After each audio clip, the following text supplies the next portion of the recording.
এখানে দেখেন ই মানে হলো এটা বা এই ক্যামেরা মানে ক্যামেরা ভিসেও দামি, এই ক্যামেরা বা এই ক্যামেরাটি দামি। তাহলে এখানে কার সম্বন্ধে বলা হয়েছে? ক্যামেরার সম্বন্ধে বলা হয়েছে। তাহলে ক্যামেরার সাথে কি বসবে? উন বা নুন। তাহলে এখানে দেখেন শেষে কি কোনো বাসিম আছে? নেই। তাহলে কি বসবে? নুন। তাহলে কি দাঁড়ায়? ই ক্যামেরা নুন ভিসেও, এই ক্যামেরাটি দামি। আসসালামু আলাইকুম। আজকে এপিএস টপিক নতুন বইয়ের একদম শুরুর অধ্যায়ে অর্থাৎ প্রথম অধ্যায় গ্রামার নিয়ে আলোচনা করব। প্রথম অধ্যায়ের প্রথম গ্রামারটি হলো ইমনিদা আর হলো ইমনিক্কা।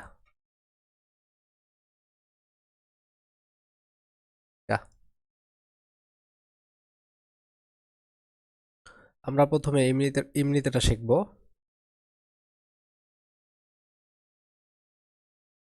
ইমনিদা, এই ইমনিদার আলাদা অর্থ নেই, আলাদা অর্থ নেই। এটি ফর্মাল সেন্টেন্সে বাক্য শেষ করতে ব্যবহার করা হয়। ফর্মাল সেন্টেন্সে ফর্মাল সেন্টেন্স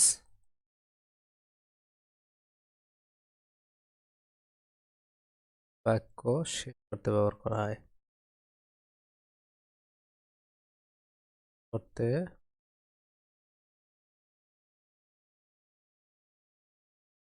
ব্যবহার করা হয়। আমরা যদি কিছু উদাহরণ দেখি তাহলে বিষয়টি সহজ হবে। যেমন যদি বলেন যে আমি সোহেল, তাহলে কিভাবে বলবেন? হনুন সোহেল, তার সাথে বসবে ইমনিদা।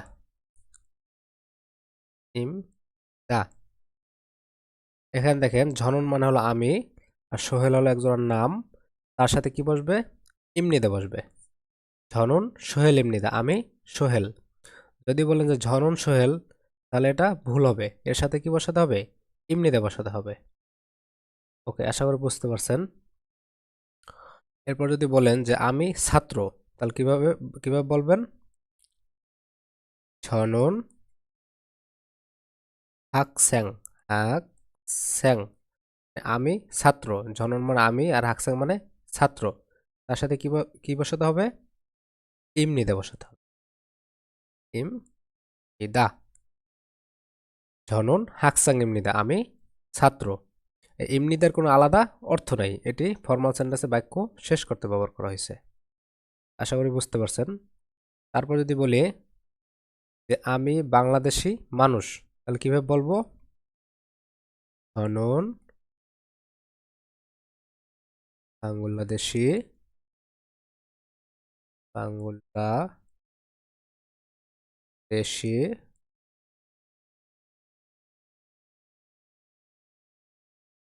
সারাম, তার সাথে কি বসাতে হবে? ইমনিদা। দা। এখানে ঝনর মানে আমি, বাংলাদেশি মানে বাংলাদেশের, সারাম মানে হলো মানুষ, তার সাথে কি বসাতে হবে? ইমনিদা বসাতে হবে। ঝনন বাংলাদেশি, সারাম ইমনিদা, আমি বাংলাদেশের মানুষ। ওকে, তারপরে গ্রামারটি হলো ইমনিক্কা। ইমনিদা গেল, তারপর হলো ইমনিক্কা।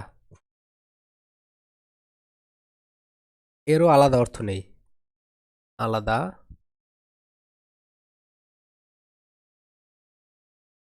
নেই। ফর্মাল সেন্টেন্সে প্রশ্ন করতে ব্যবহার করা হয়। ফর্মাল সেন্টেন্সে ফর্মাল সেন্টেন্স এ প্রশ্ন করতে ব্যবহার করা হয়। প্রশ্ন করতে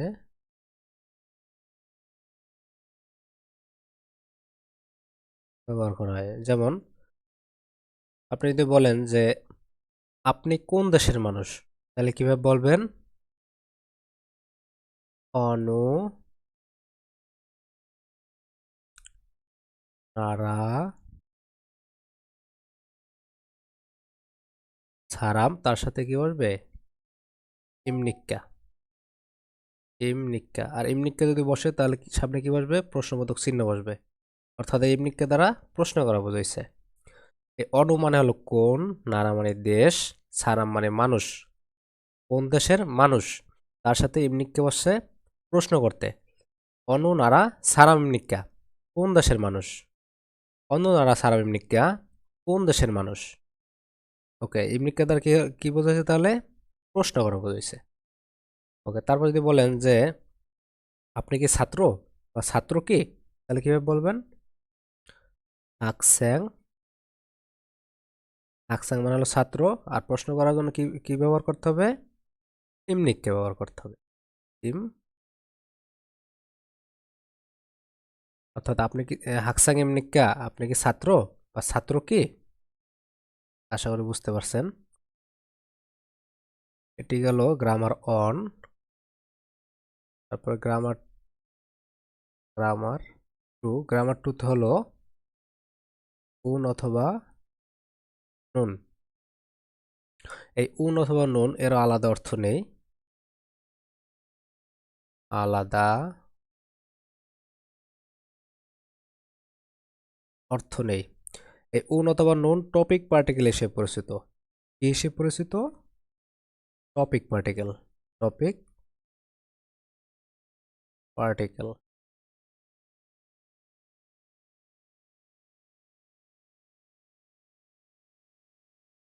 এটি টপিক পার্টিকেল হিসেবে পরিচিত।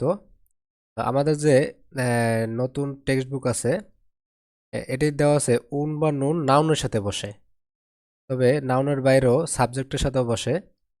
যার সাথেই বসুক নাউন অথবা সাবজেক্ট, আপনি সহজে বুঝতে এভাবে মনে রাখতে পারেন যে বাক্যে যে বা যার সম্বন্ধে বলা হয়েছে তার সাথে উন অথবা নুন বসবে। বাক্যে যে বা যার সম্পর্কে বলা হয়েছে তার সাথে বা নুন বসবে। অর্থাৎ বাক্যের যে টপিক বা বিষয় তার সাথে কি বসবে? উন বা নুন। ওকে, সে সাবজেক্ট হোক, নাউন হোক বা যাই হোক, তার সাথে কি বসবে? উন বা নুন। আমরা যদি কিছু উদাহরণ দেখি তাহলে বিষয়টি ক্লিয়ার হবে। যদি বলি যে আমি বাংলাদেশি মানুষ, কি হবে? ঝ, ঝ মানে আমি, বাংলাদেশি,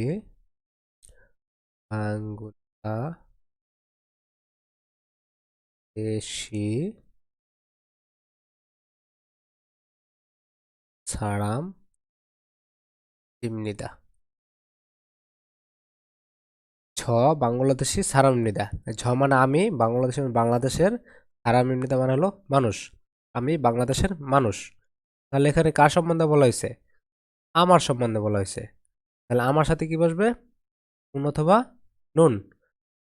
এখন উন বসবে না নুন বসবে? দুইটা আছে। এখানে যার সাথে বসবে তার শেষে যদি বাসিম থাকে তাহলে বসবে উন। বাসিম থাকলে কি বসবে? উন। আর যদি বাসিম না থাকে তাহলে বসবে নুন। যার সাথে বসবে তার সাথে যদি বাসিম থাকে, অর্থাৎ তার শেষে যদি বাসিম থাকে তাহলে বসবে উন। যদি বাসিম না থাকে তাহলে বসবে নুন। এখানে দেখেন এই ঝয়ের সাথে কি বাসিম আছে কোনো নিচে? নেই। তাহলে কি বসবে? নুন।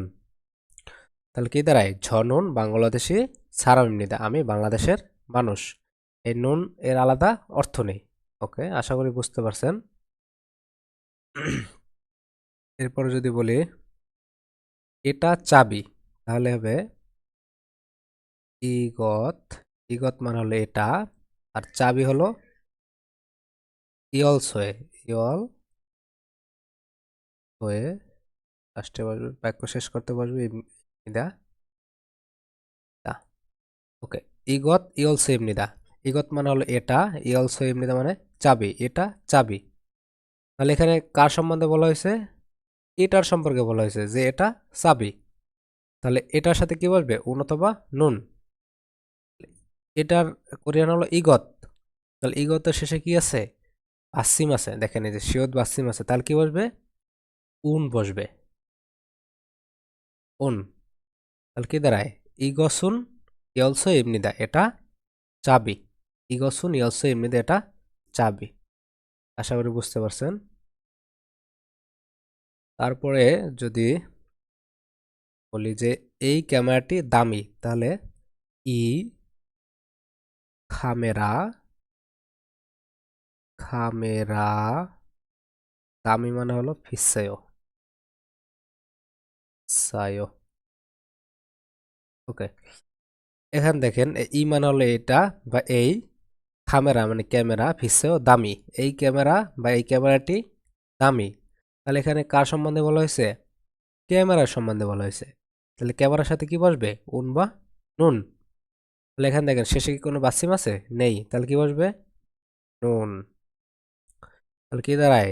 ই খামেরা নুন ফিসায়ো, এই ক্যামেরাটি দামি। আশা করি বুঝতে পারছেন। আজকে এখানে শেষ করব। ভিডিওটি ভালো লাগলে অবশ্যই চ্যানেলটি সাবস্ক্রাইব করবেন। ধন্যবাদ।